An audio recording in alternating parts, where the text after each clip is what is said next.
Olá a todos, Shavuot Tov. Estamos continuando com o nosso estudo de Alachot do Kitzur Shulchan Aruch. A gente está no capítulo 55, temos aqui mais duas Alachot nesse capítulo, tratando das ordens das Brachot. É um assunto que a gente já viu, de forma geral já foi comentado, mas de qualquer jeito vamos ver isso dentro nas Alachot. Fala pra gente o Kitzur Shulchan Aruch na Alachá Dalet. Imesh lefanav davar, se tem perante a pessoa comidas, shebirchato bore preetz ou bore priadamá, comidas que a brachá é bore preetz ou bore priadamá, frutas ou legumes, vegam davar birkato sheakol, e tem perante ele também comidas que são sheakol, água, ovo, carne, frango, diversos alimentos que a brachá deles é sheakol. Verotze lechol mishneim, a pessoa quer comer os dois. Quer aproveitar, quer comer dos dois alimentos. Qual vem antes? Birkat borei preetz, birkat borei priadamá, kodmot, a brachá de borei preetz e borei priadamá, a brachá sobre frutas e legumes, vem antes da brachá de sheakol. Qual o motivo? Shem chashuvot lefi shem mivurarot yoter, elas são mais importantes por serem mais detalhadas, mais específicas. Shinam potrot elamin echad, a brachá de borei preetz, por exemplo, ela serve somente para frutas, ela não serve para ovo, não serve para carne. Vesheakol e brachá kolelet arbejá, a brachá de sheakol é uma brachá mais geral, que ela engloba, inclui mais coisas. Então, quando a pessoa pode fazer uma brachá mais específica, ela é anterior às outras brachot.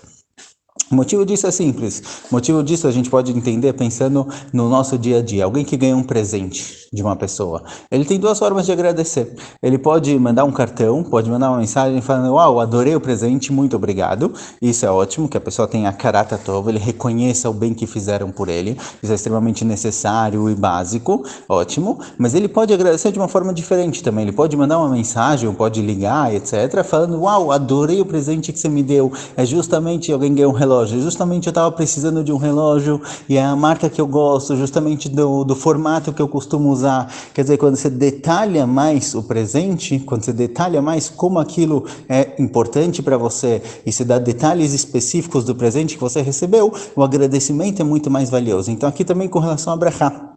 A pessoa que vai fazer uma brachá e agradecer a Kadosh Baruch Hu pela oportunidade de que Hashem criou para a gente o paladar e criou diversos alimentos, tem dois tipos de brachot. Tem brachot de borei prietz, em que a gente agradece especificamente as frutas da árvore, e tem a brachá de sheakol niabidvarok, que ela é válida para tudo, a gente agradece tudo de forma geral. Então as brachot mais detalhadas, elas são mais importantes, elas são mais valiosas do que a brachá de sheakol. Então se a pessoa tem dois alimentos que ele pretende comer, um que é a brachá borei prietz e outro que é a brachá de sheakol, primeiro ele faz a brachá mais específica, depois a brachá mais geral. Mesmo que ele queira mais e ele goste mais do alimento que a brachá é sheakol, mesmo assim, vem antes a brachá de borei preetz ou borei priadamá. Embora a gente tenha visto que quando a pessoa tem dois alimentos que é a mesma brachá, ele deve fazer brachá sobre aquele que ele gosta mais, isso é quando é exatamente a mesma brachá. Ou talvez borei preetz e borei priadamá, que são muito parecidas. Mas quando você tem borei preetz e sheakol, que são níveis diferentes de brachot, então a brachá de borei preetz ela sempre antecede a brachá de sheakol. Alachá, quinta alachá, birkat borei bnei mezonot kodemet gam le birkat hayain. A brachá de mezonot, ela vem antes da brachá do vinho. A gente já falou algumas vezes essa ordem: maga esh, mezonot, gefen, etz, adamá, sheakol. Maga esh. Essa é a ordem das nossas brachot. Primeiro borei bnei mezonot, depois a brachá do vinho. O mikol sheken birkat hamotzi. Sharei kodemet gam le birkat borei mezonot. E mais ainda que a brachá de hamotzi, a brachá sobre o pão, ela vem antes do vinho, porque o pão ele é mais essencial na alimentação do ser humano, então a brachá dele é mais importante. Ela vem antes de outras brachot e obviamente antes de mezonot, caso tenha uma situação em que ele tem que fazer as duas brachot.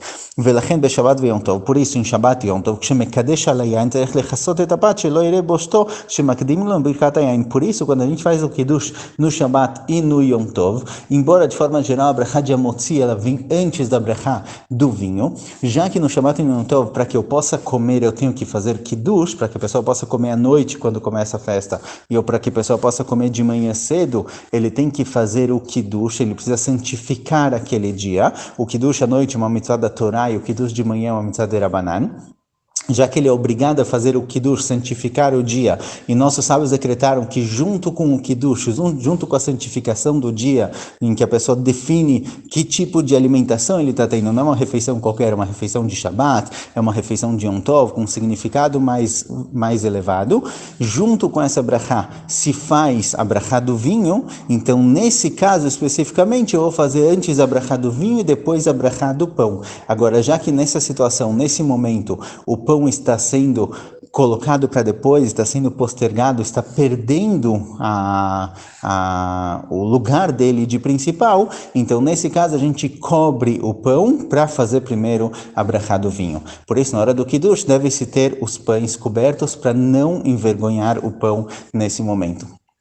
Tem uma história bem famosa que conta que certa vez alguém estava em casa e ele foi fazer o Kiddush e estava cheio de visitas, estava recebendo muitas pessoas e ele percebeu que a esposa não cobriu a halá estava descoberta. Então ele gritou para a esposa, falou, como você esquece, traz logo a cobertura da halá para eu poder fazer o Kiddush. Então falaram sobre essa historinha, sobre essa situação em que às vezes a pessoa ele quer evitar a vergonha do pão, mas ele acaba envergonhando a esposa ou acaba envergonhando outras pessoas que estão na casa. Então às vezes saber o motivo da halá coloca a gente na proporção correta. Então, realmente, deve-se cobrir a halá, a gente cobre a halá para evitar a vergonha do pão que ele é colocado para depois. Mesmo que o pão ele é um objeto inanimado, isso que a pessoa para pensar e reconhece que talvez tenha alguma coisa aqui sendo envergonhada, mesmo que o pão não passa pela vergonha, isso demonstra qual é o caráter da pessoa. A gente encontra, por exemplo, com Moshe Rabbeinu, na hora que foram fazer nas primeiras pragas, na praga do rio Nilo, por exemplo, que a água virou sangue, não foi Moshe Rabbeinu que bateu na água, foi Aaron, irmão de Moshe Rabbeinu, porque Moshe Rabbeinu ele tinha passado pelo rio, quando pequeno ele foi colocado no rio dentro de um cesto, e ele não morreu, as águas protegeram ele. Então Moshe Rabbeinu, na hora que tem que bater no rio para fazer a praga, não foi o próprio Moshe Rabbeinu que fez, foi Aaron, porque ele reconheceu o bem que a água fez com ele e protegeu ele. Agora, embora a água não tenha boa vontade, a água não teve boas intenções, não quis proteger Moshe Rabbeinu, essa era só a natureza dela, ela não realmente fez alguma coisa intencional. Mesmo assim, do lado da pessoa, ele deve reconhecer o bem que fazem com ele, seja esse bem intencional ou não intencional. Então aqui também, com certeza, a halá não vai passar vergonha, o pão não vai passar vergonha que estão fazendo uma brachá anterior. Mas uma pessoa que ele tem um caráter correto, uma pessoa que ele tem a moral dele no lugar, ele evita dele mesmo que outras pessoas passem vergonha, que outras pessoas entrem em situações onde eles poderiam passar vergonha, mesmo que na prática não vai ter nada vergonhoso aqui. A gente também costuma cobrir a halá quando se antecipa a brachá do vinho. Assim também de manhã em shacharit, quando vão fazer kiddush, mesmo que não vão comer amotzi, vão comer mezonot no kiddush, por exemplo. Quando chegar nas alachot de Shabbat, a gente fala sobre o que precisa comer exatamente para kiddush ser válido, mas digamos que vão comer mezonot na hora do kiddush, deve-se cobrir o mezonot, e quando a gente chegar lá nas alachot de Shabbat, a gente vai ver melhor que na prática só precisa cobrir o mezonot, que vai ser comido por pessoas que vão tomar o vinho também. Mas se é um kiddush muito grande, com muita gente, e uma pessoa somente vai tomar o vinho, não precisa cobrir todo o mezonot que tem na mesa, somente aquele mezonot da pessoa que vai tomar tanto vinho quanto comer o mezonot. Mas, Hashem, quando a gente chegar nas alachot de Shabbat, a gente estuda isso um pouco melhor.